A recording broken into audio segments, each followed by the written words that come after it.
Hi, I'm Jilly G. Welcome to my kitchen. Today I'm going to show you my honey garlic tomato chicken. And the recipe is actually in my cookbook.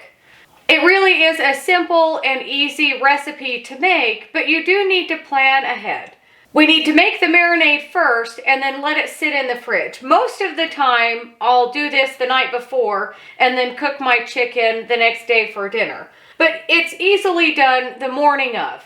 So, for example, it's pretty early this morning. I can get this all thrown together very quickly, throw it in the fridge, and then when I get home from work, it's really fast and easy to just throw in the oven. And not very many ingredients go into this, but it really is delicious and flavorful. So the recipe is about 4 or 5 garlic cloves. Some of mine are kind of small, so I've got a little bit more in here. But you can actually put in as much or as little garlic as you want. I like to cut off the ends of my garlic here. And then I'm going to go a pretty fine mince on my garlic here. If for some reason you don't have any fresh garlic, you could use the bottled jarred garlic that goes in the fridge that's already minced. That's a pretty quick time saver. I always do have a jar of that in my fridge just in case I've run out of fresh garlic. Sometimes it happens, you forget to put it on your grocery list. This way I always have garlic. And for that matter, you could use powdered garlic instead of fresh garlic. One of the things I love about this recipe is it's super fast and easy to make. It's delicious. And you can make as large of a batch as you need. The recipe I'm making today is just the basic recipe from my cookbook where it just is 4 chicken breasts. But I've made this dinner before with a large 9x13 casserole with a lot of different pieces of chicken. You can use breasts or thighs, drumsticks, really whatever pieces of chicken that you like. But today I just have 4 chicken breasts. And I like to marinate my chicken in a bowl, but you could put it in a large plastic bag and just stick that in the fridge. And then I've got 1 can of diced tomatoes. This isn't exactly to my recipe. My recipe in my cookbook calls for an 8-ounce can of diced tomatoes. But all I have on hand is a 14-ounce can. So you just use what you have. And this can is actually fire roasted tomatoes. So again, you just use what you have on hand. And you could also use flavored diced tomatoes. I know sometimes they have garlic and onion flavored, Italian seasoning, something like that. But I usually prefer just to use plain or the fire roasted because I like my other flavors to come through. But again, just use what you've got on hand, or for that matter, what you can find in the store. And then this is just a 6-ounce can of tomato paste. Make sure to get all of this off of here. And then I've got 1 teaspoon of salt and 1 teaspoon of pepper all in there. 1 tablespoon of Worcestershire sauce. 2 tablespoons of honey. And I don't have a sugar substitution to give you for this because the recipe is honey garlic tomato chicken. But I suppose if you, for some reason, don't have any honey, you could substitute, brown sugar or even maple syrup, something like that. But the honey is really what makes this recipe delicious. And then I've got 2 tablespoons right here of whole grain mustard. And if you've never seen whole grain mustard before, this is what it looks like. It's just the mustard grain, and I really like it for this recipe. If for some reason you don't have any of this or you can't find it, you could use a prepared mustard. I would recommend, maybe a Dijon mustard if that's what you've got, or even just a stone ground mustard. And then I'm just gonna mix all of this together. Make sure everything is really combined and that tomato paste is really mixed up. And once you've got this all mixed together, we're just gonna add in our 4 chicken breasts. And I try to get them all squished down. Make sure they all get covered in the sauce. And even though there's not enough sauce to completely submerge them, I do my best.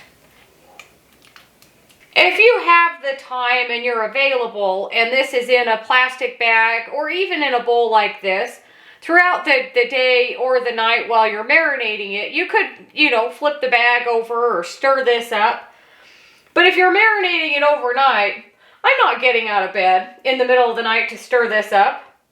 But you really could if you wanted to. Or if you're going to be gone at work all day while this is marinating, no one is here to flip the bag over.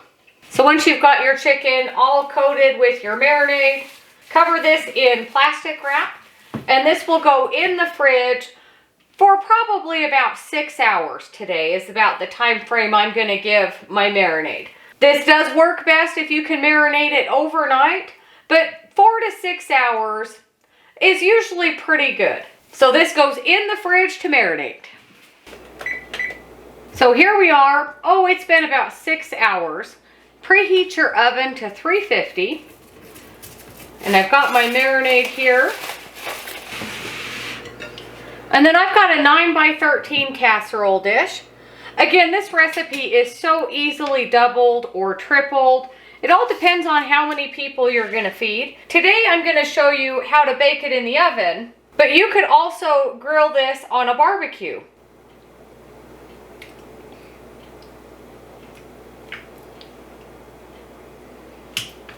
I always find it's easier to get out the chicken first and then pour the marinade on top. As you would expect, it looks the exact same as it did before. So I just get this marinade spread out a little bit in an even layer. I don't know about you, but I always hate when I make a mess of my edges here, especially for something I'm going to put foil on. It just makes a mess later.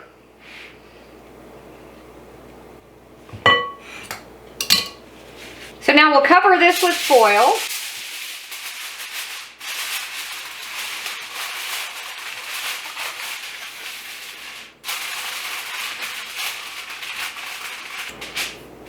And my oven is not preheated yet. As soon as my oven is preheated, this will go in the oven for about 45 minutes or until your chicken is cooked all the way through.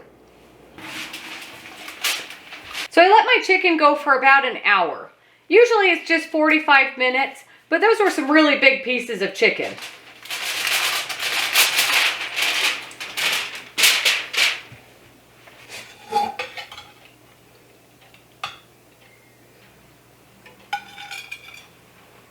And the nice thing is you've got some juice here that you can spoon on your chicken. If you serve this with mashed potatoes or even rice, you've got a really nice sauce to put on top. Not really a gravy, but kind of. And then I've got some broccoli heating up on the stove.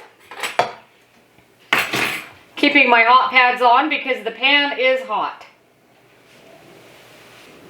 While I'm waiting for my broccoli, we can cut into the chicken. A steak knife is probably not the best knife, but that's all right. Let's give it a bite. It's really hot.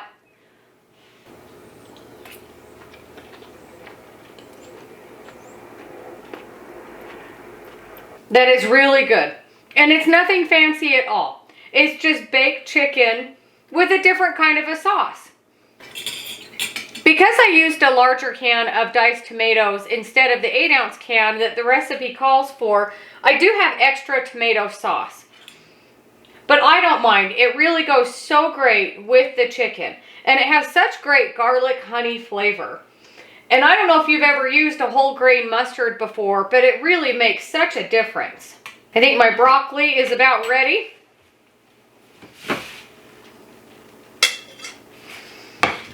And I don't know about you, but this is the perfect dinner. But it really doesn't take much at all to throw it together. It just takes a little bit of planning ahead to marinate your chicken, and then of course the bake time. But while it's baking, you can get your side dishes ready. But such a delicious dinner, you can double, triple, even quadruple this recipe and feed a lot of people. This chicken is so delicious on the grill. And instead of pouring the marinade on the chicken, you would just grill your chicken, and then pour this marinade in a saucepan and boil it to make sure that it is heated all the way through. And then you can brush the marinade on your chicken when it's just about finished grilling, or even just serve it as a sauce on the side. But so delicious, such a perfect dinner for a Sunday dinner or just a regular weeknight dinner. Let me know if you make this recipe. Maybe you've already made it. It's in my cookbook. But thank you so much for watching. Don't forget to like and subscribe if you haven't already. If you have any questions or comments, let me know, and I'll see you on the next one.